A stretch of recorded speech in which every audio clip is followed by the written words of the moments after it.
Assalamualaikum warahmatullahi wabarakatuh. Waalaikumsalam warahmatullahi wabarakatuh. Alhamdulillah wassalatu wassalamu ala Rasulillah wa ala alihi wa sahbihi wa man tabi'ahu wa mawalah. Rabbi shrah li sadri wa yassir li amri wa hlul 'uqdatam min lisani yafqahu qawli. Sekarang kita masuk pembahasan fikih yang pertama. Dimanapun kita belajar fikih, yang pertama dibahas adalah kitab Toharoh. Ada orang sholat sunat tahajud sampai bengkak kakinya. Ada orang sampai ke Makkah tawaf sa'i dan umroh. Bagus tak ibadahnya? Bagus. Baca Quran bagus, tapi ceboknya salah. Hancur semua ibadah. Makanya pembahasan pertama dalam fikih adalah apa di toharoh? Bersuci. Sekarang anak-anak pulang dari rumah, pulang dari sekolah, bilangnya sama maknya, mak, besok siapkan sabun sama gayung. Kenapa? Karena besok hari cuci tangan nasional. Sekarang orang baru tahu manfaat cuci tangan. Siapa manusia yang paling banyak cuci tangan di muka bumi? Orang Islam. Setiap mau wudu, cuci tangan. Subuh, zuhur, asar, maghrib, isya. Tulis baliho besar-besar di jalan nangka. Ajak anak anda gosok gigi 3 kali sehari. Orang Islam gosok gigi berapa kali? Setiap mau sholat, bersiwak. Mestinya orang Islam giginya yang paling putih. Bersuci. Islam itu mengajarkan suci. Setiap yang suci pasti bersih. Tapi setiap bersih belum tentu suci. Pelajaran pertama, kitab Toharah. Suci, bukan bersih. Bukan nazafah. Nazafah bersih, tapi tak suci. Toharah, suci. Air kopi itu suci atau bersih? Bersih. Bersih. Bisa dipakai berwudu?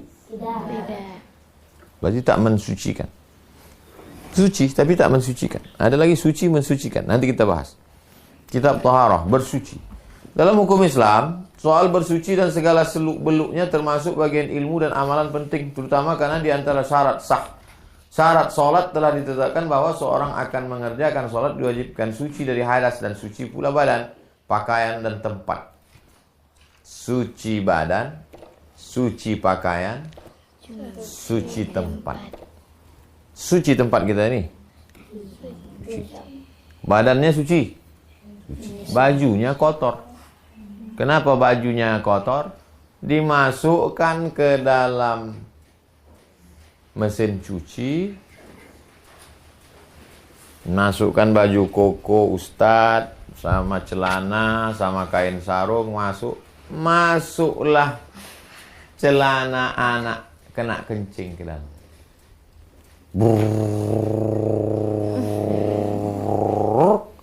Habis itu masukkan ke pengering, kering, habis itu jemur.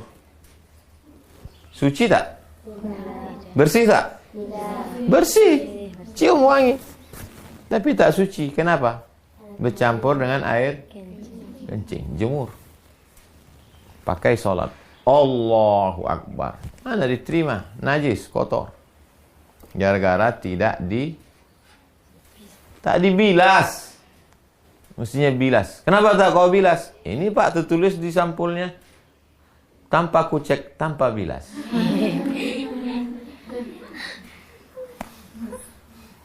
Itu kalian mesti ajar orang. Bukan sekedar pengajian tabligh akbar di tanah lapang di TV. Bagaimana mencuci. Saya tak ada saudara perempuan. Saya anak pertama laki-laki, adik saya laki-laki. Berdua. Emak kami mengajar. Nanti kain kau, anduk, baju, singlet, pakaian semua cuci. Kau nanti merantau pergi kita kemana-mana nyuci sendiri.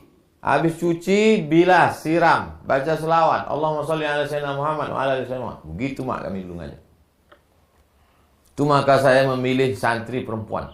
Dari perempuan-perempuan inilah akan lahir anak-anak yang soleh-solehah. Amin.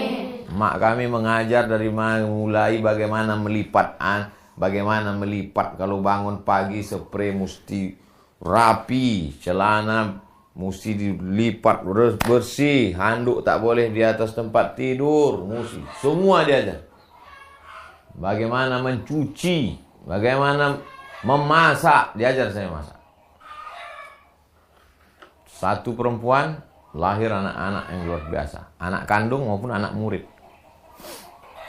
Laki-laki penting, perempuan jauh lebih penting. An-Nisa imadul bilad.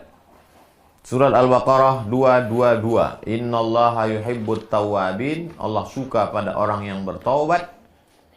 Wa yuhibbul mutatahhirin. Allah suka kepada orang yang bersuci. Perihal bersuci meliputi beberapa perkara. Pertama, alat bersuci. Alatnya. Alat bersuci itu air, tanah. Dua, kaifiat, caranya. Macam mana cara bersuci. Yang ketiga, macam dan jenis najis yang perlu disucikan. Kemudian benda yang wajib disucikan. Kemudian sebab-sebab keadaan yang menyebabkan wajib bersuci. Bersuci ada dua bagian. Bersuci dari hadas. Bagian ini khususnya badan, seperti mandi, berwudu, dan tayamum. Kedua, bersuci dari najis. Bagian ini berlaku pada badan, pakaian, dan tempat. Bersuci dari hadas, bersuci dari najis. Apa beda hadas dengan najis? Najis nampak. Hadas Tak nampak. kau ngapain berwudu? Aku bersuci. Berwudu dari apa? Bersuci dari apa? Dari hadas. Nampak hadas. Tapi kalau bersuci dari najis, nampak. Kenapa kau siram pakai air tanah? Aku tadi kena najis. Najis apa? Dijilat anjing. Mana anjingnya? Anjingnya dari kalangan jin. Anjingnya betul-betul anjing. Macam-macam air dan pembagiannya. Air suci dan menyucikan. Baca. Satu, air yang suci dan menyucikan. Air yang demikian boleh diminum dan sah dipakai untuk menyucikan, membersihkan benda yang lainnya. Itu air yang jatuh dari langit atau terbit dari bumi. Air jatuh dari langit, air hujan. Terbit dari bumi, dari mata air. Dan masih tetap belum berubah keadaannya seperti air hujan, air laut, air sumur, air es yang sudah hancur kembali. Maksudnya mencair. Air embun, air yang keluar dari mata air. Wa yunazzilu 'alaikum minas sama' ma'an liyutahhirakum bihi. Allah menurunkan hujan dari langit untuk mensucikan kamu. Sabda Rasul sallallahu alaihi wasallam, "Inna narkabul bahra," kami naik sampan, "wa nahmilu ma'anal qalil minal ma'," kami bawa air sikit. Kami naik sampan di laut, air tawar kami sikit. Fa in tawadda'na bihi atishna, kalau kami pakai berwudu air sikit ni gimana kami mau minum? Afana tawadda'u bima'il bahri, bolehkah kami berwudu dengan air laut? Kata Nabi, huwa ta'uru ma'uhu al-hillu maitatu. Airnya boleh kalian pakai suci dan bangkainya halal. Maksud bangkainya halal, bangkai ikan halal. Bukan kambing mati di situ halal. Bangkai ikan halal. Lamma su'ila Nabi SAW an bi'ri Buda'ah. Ketika Nabi ditanya tentang sumur Buda'ah, beliau berkata, airnya tidak dinajisi suatu apapun. Al-ma'u la yunajjisuhu syai'un. Perubahan air yang tidak menghilangkan keadaan atau sifatnya suci menyucikan, walaupun perubahan itu terjadi pada salah satu dari semua sifatnya yang tiga. Warna, rasa, bau. Berubah karena tempatnya seperti air tergenang atau mengalir di batu belerang. Berubah karena lama tersimpan. Perubahan air tak menghilangkan keadaan sifat sucinya. Berubah dia, tapi dia tetap suci. Contoh A, berubah karena tempatnya seperti air tergenang atau mengalir di batu belerang. Tahu belerang? Payah pula kita mau cari belerang pagi-pagi nih. Belerang nih bau. Tapi kalau ada air belerang mendidih panas di gunung, maka kita tetap boleh karena dia bukan najis. B, berubah karena lama tersimpan. Kolam yang tak mengalir, cium bau. C, berubah karena sesuatu yang terjadi padanya seperti berubah disebabkan ikan atau kiambang. Kebetulan ada kolam besar lebih 2 kula, ada ikan lele di situ, ada kiambang, berubah bau. Maka dia perubahan air tak menghilangkan keadaan sifatnya, suci menyucikan. D, berubah karena tanah yang suci, begitu juga segala perubahan. Bau tanah liat, maka tidak berubah jadi najis, tetap boleh dipakai untuk Berwudu maupun mandi wajib. 2. Air suci tapi tidak menyucikan. Zatnya suci tapi tak sah dipakai untuk menyucikan sesuatu, yang termasuk dalam bagian ini 3 macam air. Air yang sudah berubah salah satu sifatnya karena bercampur dengan suatu benda yang suci. Selain dari perubahan yang tersebut di atas, seperti air kopi, air teh. Airnya suci, kopinya suci. Berjumpa 2 yang suci, tak jadi suci. Air suci, air susu suci, air teh suci. Bercampur air suci dengan air teh, susu, kopi suci, tidak mensucikan. B. Air sedikit, kurang dari 2 kula. Tengok catatan footnote bawah, angka 1. Banyaknya air 2 kula adalah kalau tempatnya 4 persegi, maka panjangnya 1/4 hasta, lebar 1/4 hasta, dan dalam 1/4 hasta. Kalau tempatnya bundar, maka garis tengahnya 1 hasta, dalamnya 2/4 hasta, dan kelilingnya 3/7 hasta. 1 hasta itu mana? Dari siku ke sini nih hasta. 1/4 hasta.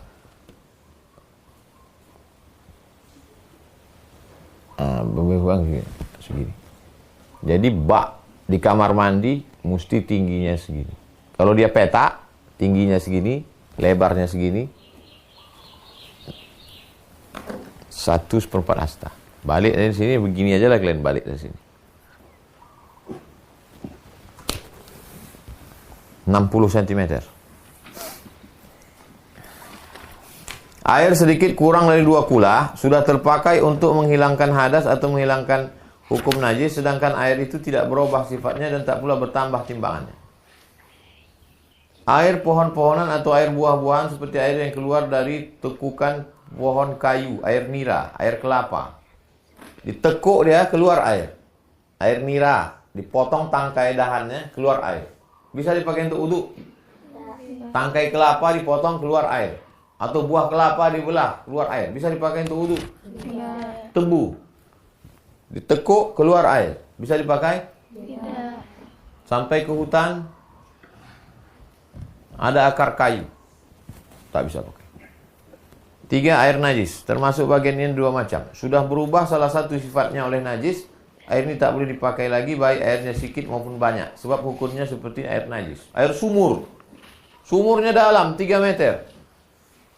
Pas ada raya kurban, dipotong sapi, begitu dibuka tali sangka lepas, melompat sapi masuk ke sumur.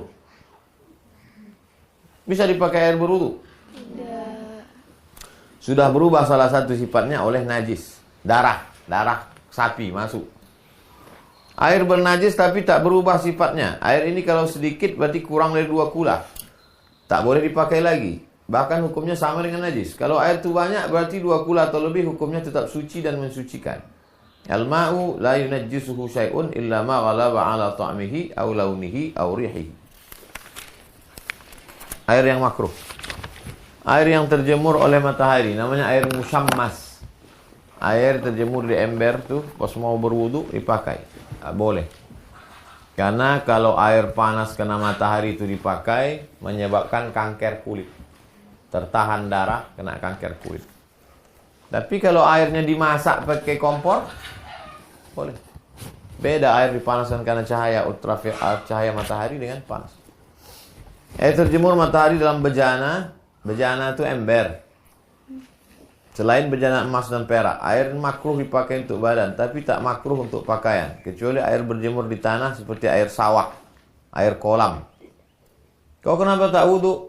Airnya masih panas, Pak. Di mana airnya? Di kolam. Air kolam itu tak boleh dipakai. Dari Aisyah yang memanaskan air pada cahaya matahari, maka Rasulullah berkata, jangan kau buat demikian Aisyah. Sungguhnya air dijemur itu dapat menimbulkan penyakit yurisul baros.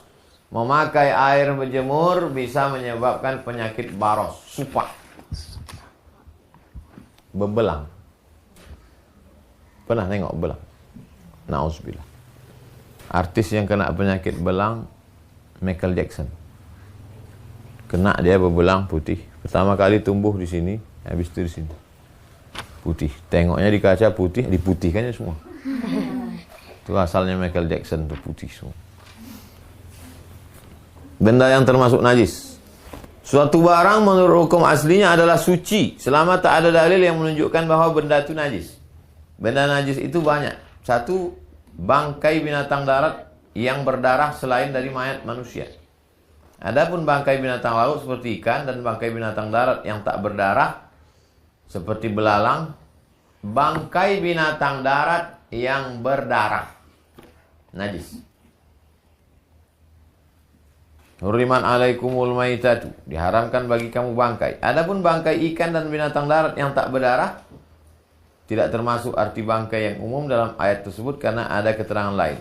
Bagian bangkai seperti dagingnya, kulitnya, tulangnya, uratnya, bulunya, lemaknya, semua itu najis menurut mazhab Syafi'i. Menurut mazhab Hanafi yang najis hanya bagian yang mengandung roh seperti daging dan kulit. Bagian yang tak bernyawa seperti kuku, tulang, tanduk, bulu, semuanya itu suci. Bagian yang tak bernyawa dari anjing dan babi tak termasuk najis. Dalil kedua mazhab tersebut adalah mazhab pertama mengambil dalil dari makna umum bangkai dalam ayat tersebut karena bangkai itu sesuatu yang tersusun dari bagian-bagian. Mazhab kedua beralasan dengan hadis Maimunah, innama haruma akluha wa fi riwayatil lahmuha. Yang haram itu memakannya, memakan dagingnya. Berdasarkan hadis ini mereka berpendapat bahwa menurut pengertian hadis tersebut selain dari daging tidak haram. Lagi pula mazhab kedua ini berpendapat bahwa yang dinamakan bangkai itu adalah bagian yang tadinya mengandung roh. Bagian yang tadinya tidak bernyawa tidak dinamakan bangkai. Adapun dalil bahwa mayat manusia itu suci, walaqad karramna bani Adam, kami muliakan anak cucu keturunan Adam. Artinya arti dimuliakan itu hendaknya jangan dianggap sebagai najis. Lagi pula seandainya mayat manusia itu najis, tentunya kita tidak disuruh memandikannya. Karena kita tidaklah disuruh mencuci najis ain. Bahkan najis ain lainnya tidak dapat dicuci. Maka suruhan terhadap kita untuk memandikan mayat suatu tanda bahwa mayat manusia bukan najis. Hanya ada kemungkinan terkena najis sehingga kita disuruh memandikannya. Manusia kalau mati badannya tak najis. Karena kalau najis tak mungkin kita disuruh menyentuhnya, memandikannya. Cemana kita mencuci tai najis, mencuci tai, tak mungkin, membuang ya. Kalau jasad manusia itu najis berarti tidak dicuci, dibuang. Nauzubillah. Manusia itu mulia. Bangkai. Bangkai itu maksudnya binatang yang mati sakit, mati tertabrak. Kalau sudah dipotong, dia tak bangkai. Kita makan ayam. Tadi pagi makan apa? Nasi goreng. Makan ayam, makan daging. Berarti makan bangkai lah. Kalau sudah sempat dipotong, halal dia. Ada sapi tertabrak bis. Digulai. Najis. Haram dimakan. Tak sempat dipotong. Ada orang nelpon saya. Suaranya tersengal-sengal macam orang habis lari. Ustaz, apa hukum menyembelih kambing? Ini udah mau mati kambingnya nih Pak Ustaz. Baru aja ditabrak bis. Potonglah. Alhamdulillah dia dipotong. Lupa nanya, kambing siapa? Kalau kambing dia halal. Kalau kambing orang? Kok pula dipotongnya kambing orang? Dagingnya halal. Tapi jadi haram karena pemiliknya tak jelas. 2. Darah. Segala macam darah itu najis, selain hati dan limpa. Potong ayam. Darah ayam itu ditampung di piring. Setelah ditampung, membeku darahnya. Habis itu dipotong-potong, ditoco. Pakai kacang panjang. Yummy. Boleh dimakan? Enggak. Haram. Kenapa? Najis. Makanya darah mesti dikeluarkan.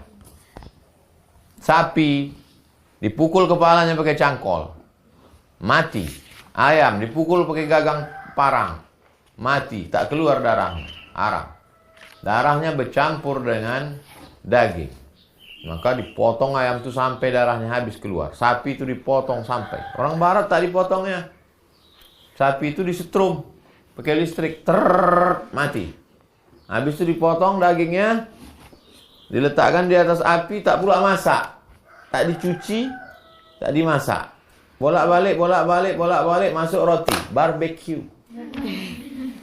Nah, habis itu kena penyakit. Nama sakit penyakitnya Medco. Med gila, ko sapi. Medco sapi gilo. Ikut ajaran Islam bersih, suci. Keluar semua. Cuci.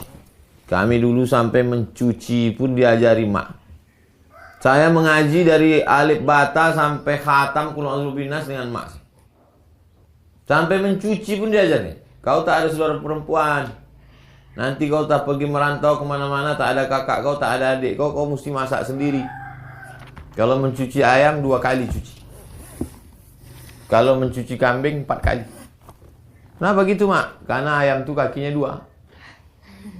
Karena kambing kakinya 4. Kita anak kecil tak ada kita tanya-tanya. Belakangan baru tahu, rupanya ayam ni darahnya tak banyak, dagingnya putih. Cuci 2 kali bersih. Kambing darahnya banyak. Dagingnya merah. Cuci berkali-kali. Nanti udah habis kau cuci, kau tiriskan, kau siram baca selawat. Allahumma sholli ala sayyidina Muhammad. Barokah makan.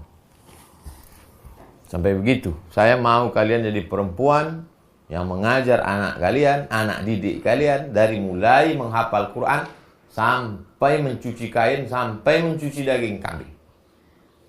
Terus maka saya buat rumah tahfiz Hajah Rohana. Emak saya. Bukan perempuan biasa. Saya mau kalian menjadi perempuan yang bukan perempuan biasa. Perempuan biasa mana? Itu yang pergi ke mall belanja. Pakai emas, pakai cincin banyak, pergi ke mall. Berapa? Ngutang semua.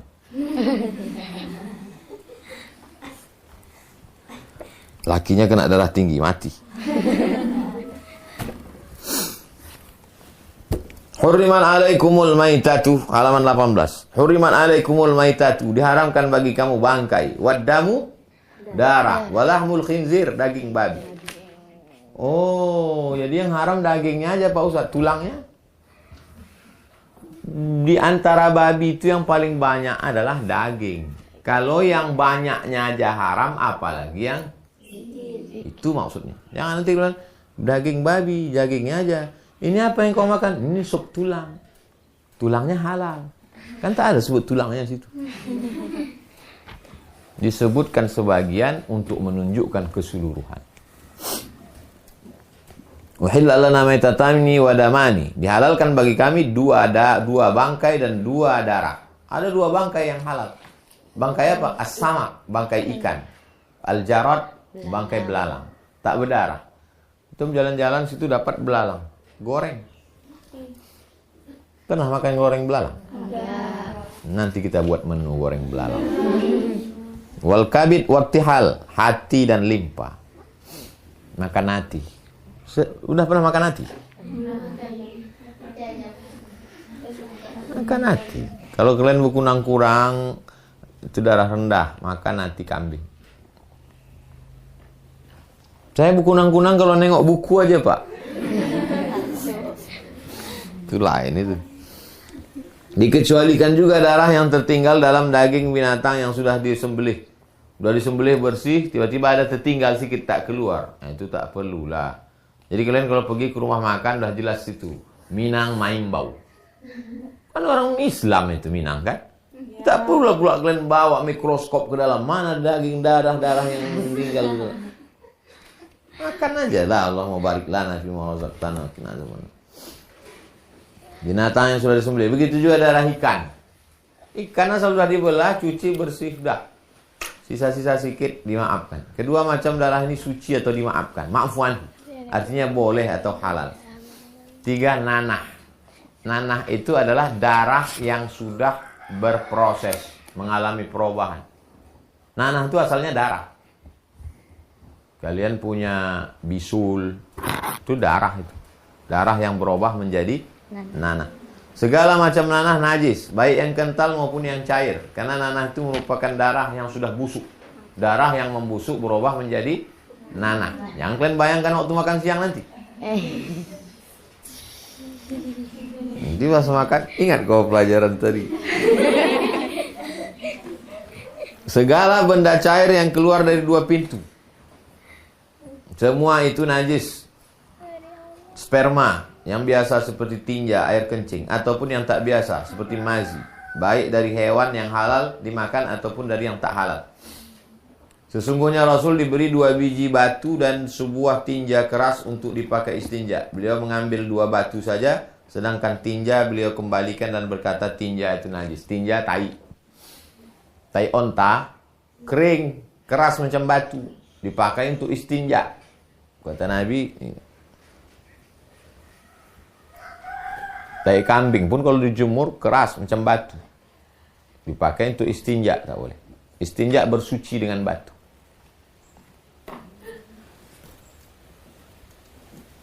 Kalau kambingnya mencret, Ustaz?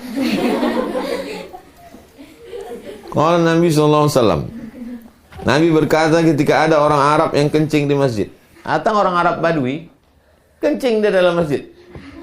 Kata Nabi, sabbu alaihi dzunuban min ma', siramkanlah air setimba.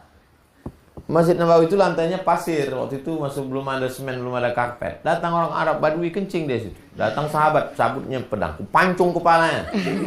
Kata Nabi, jangan, da'hu wa sya'nahu, biarkan dia. Setelah dia pergi, siramkan air ke atas. Air kencingnya turun ke bawah karena pasir, maka yang tinggal di atas air suci, kering, bisa sholat di situ. Halaman 19 dari Sayyidina Ali. Saya sering keluar sedang mazi, saya malu menanyakannya kepada Rasulullah, maka saya suruh Miqdad. Ali itu sepupu Nabi. Ayah Ali sama ayah Nabi adik-beradik. Ayah Nabi namanya Abdullah, ayah Ali namanya Abu Talib. Abu Talib adik-beradik sama Abdullah.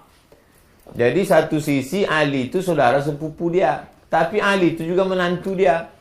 Anak Nabi namanya Fatimah, dinikahkannya sama Sayyidina Ali. Malu Sayyidina Ali ini bertanya. Aku segan bertanya, Miqdad, tolonglah kau yang bertanya. Datang Miqdad bertanya. Maka kata Miqdad, aku pun bertanya. Kata Nabi, hendaklah dia basuh kemaluannya dan berwudu. Kalau tidak, tak sah sholatnya.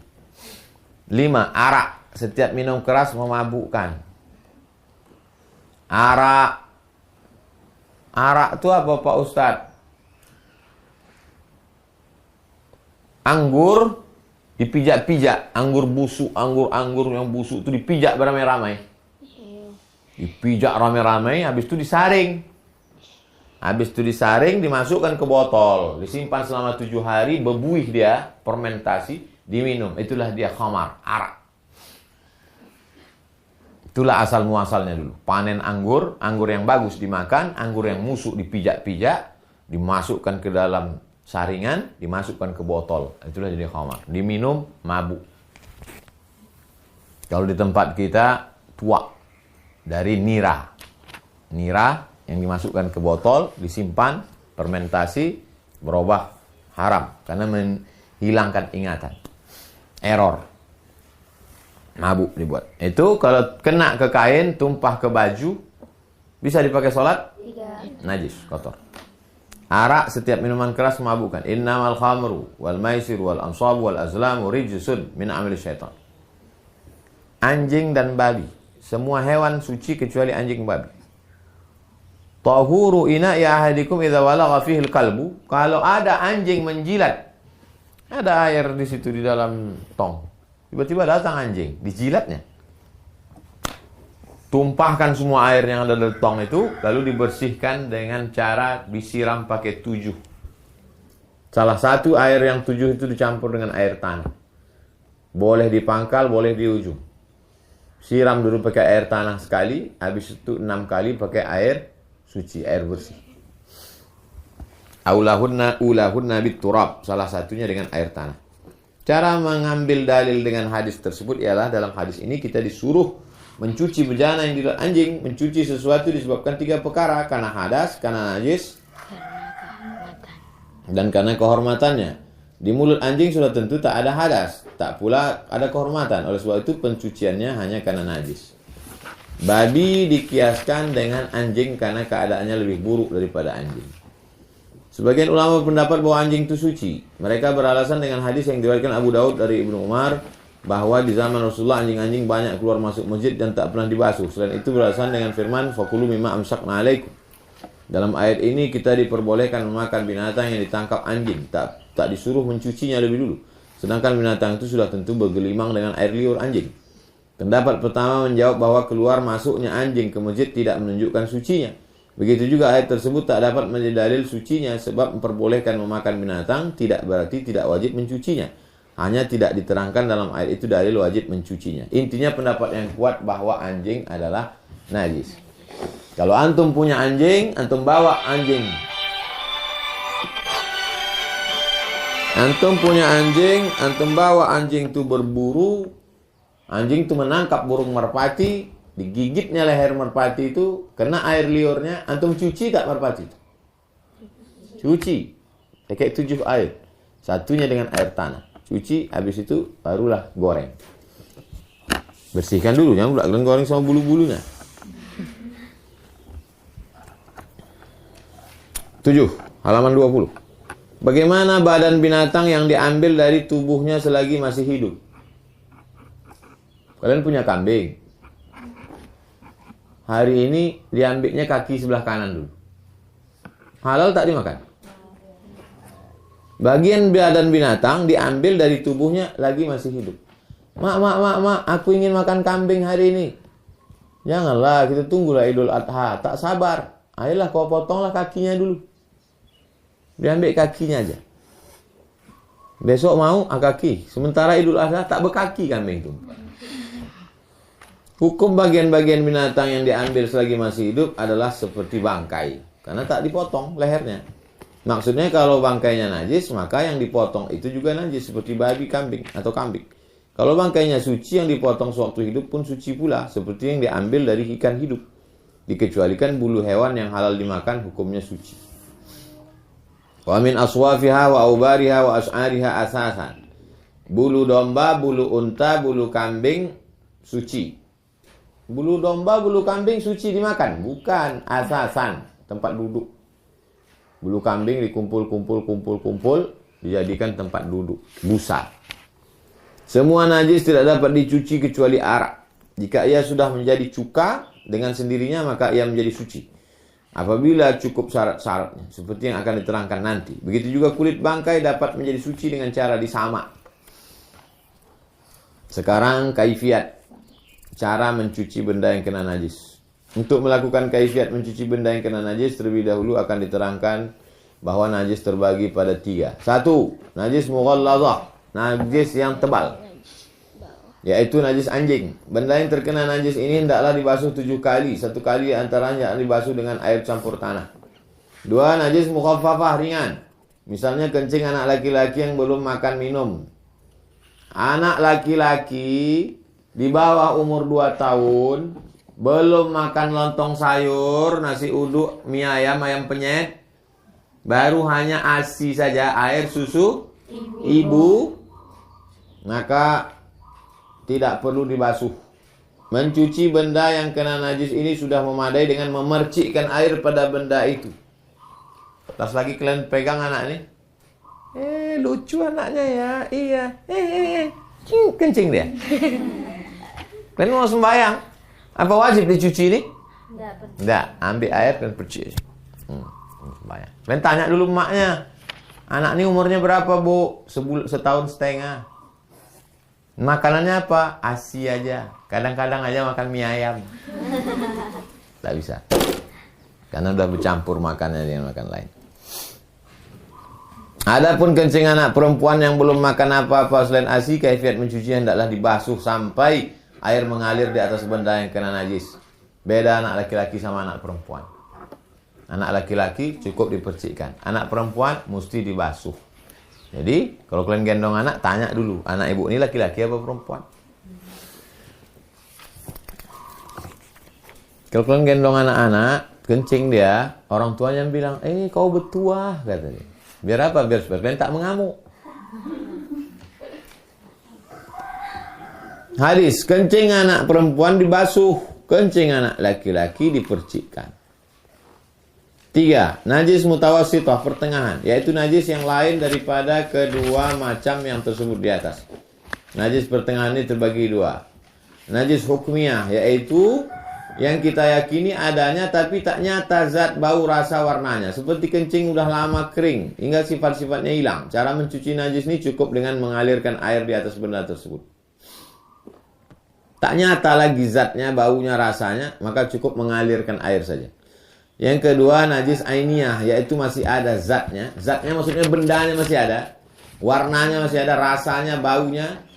Kecuali warna atau bau yang sangat sukar menghilangkannya, zat ini, sifat ini dimaafkan. Cara mencuci najis ini hendaklah dengan menghilangkan. Mesti hilang, mesti dibasuh. Kalau yang tadi sudah tak ada lagi baunya, zatnya, rasanya, hanya kita masih, maka dialirkan aja air. Tapi kalau yang masih jelas, maka mesti dibasuh, dicuci, kering, dijemur. Kalau ragu, da'ma yaribuka ila ma la yaribuka. Da'ma yuribuka ila ma la yaribuka. Tinggalkan sesuatu yang meragukanmu kepada sesuatu yang tak meragukan.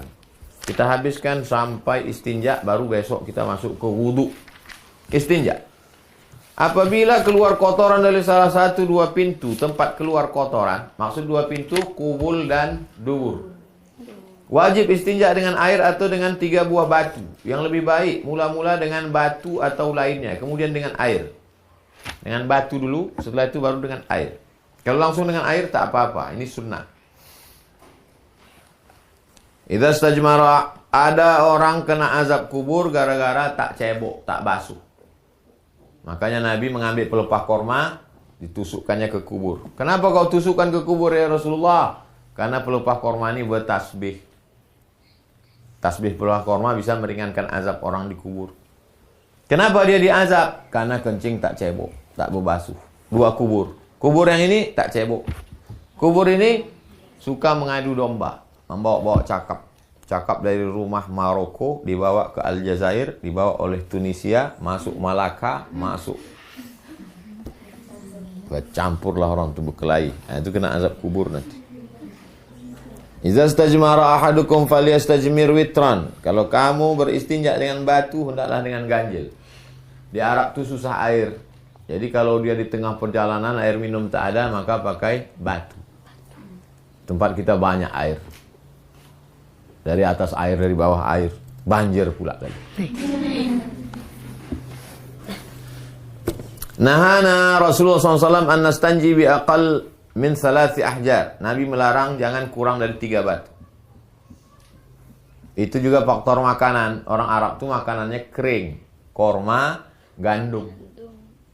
Jadi kalau makanan korma gandum bisa pakai batu. Kita tak bisa, pecal. Bagaimana mau pakai batu? Makanan sup tulang. Tak bisa pakai batu, mesti pakai air. Orang barat pakai tisu. Cantik-cantik, tapi tak cebok. Pakai tisu.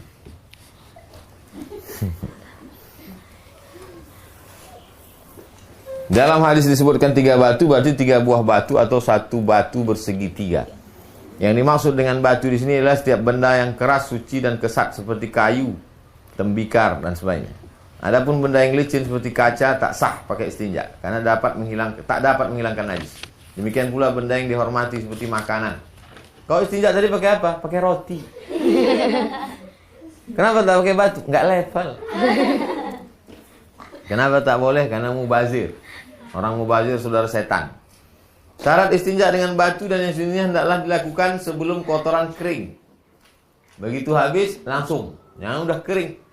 Kau jam berapa tadi? Jam 8. Istinjanya berapa? Ya udah mau dekat-dekat zuhur dah. Tak bisa. Kotoran itu tidak mengenai tempat lain. Jika kotoran itu sudah kering atau mengenai tempat lain, tak bisa lagi istinja. Adab buang air kecil. Baca 1. Iya. Adab-adab buang air kecil. Sunat mendahulukan kaki kiri. Ketika masuk WC, mendahulukan kaki kanan waktu keluar. Sebab sesuatu yang mulia hendaklah dimulai dengan kanan. 2. Jangan berkata-kata selama di dalam. Ini bukan berkata-kata, nyanyi pula. Jangan kalian murojaah pula dalam. Jangan berkata-kata selama di dalam kecuali berdoa dikala mau masuk, bukan di dalam. Sebab apabila Rasulullah mau masuk WC, Nabi mencabut cincinnya. Cincin Nabi itu ada tulisannya Muhammad Rasulullah, diletakkannya di luar. Masuk dia ke dalam. Tak boleh membawa yang ada tulisan-tulisan Allah. Kalau di handphone itu ada tulisan Allah di sini, handphonenya matikan dulu. Off-kan dulu, baru masuk ke dalam. Jangan ada panggilnya pakai ayat. Bismillahirrahmanirrahim. Berbunyi dia dalam WC. 3. Hendaklah memakai sepatu terompah atau sejenisnya. Kalian dalam itu pakai sendal. Sendal khusus. Yang pula sendal itu kalian bawa kemari. Yang pula sendal ini bawa ke situ. Sendal khusus dalam itu. Supaya apa? Supaya tapak kaki tak menginjak, takut percikan kencing membuat was-was. 4. Hendaklah jauh dari orang sehingga bau kotoran tak sampai kepadanya, supaya jangan mengganggu orang lain. 5. Jangan berkata-kata selama dalam kakus, kecuali apabila ada keperluan yang sangat penting yang tak dapat ditangguhkan. 6. Jangan buang air kecil atau air besar di air yang tenang, kecuali apabila air tenang itu banyak menggenanginya, seperti sebab Rasulullah melarang kencing di air tenang. Air ada kolam, tak mengalir, kencing situ tak boleh. La yabulanna ahadukum fil ma'id da'im alladzi la yajri. Jangan kamu kencing di air yang tak mengalir. Di kolam renang, Pak Ustaz? Kolam renang itulah mengapa orang di kolam renang itu habis menyelam perih mata, saking banyaknya air kencing.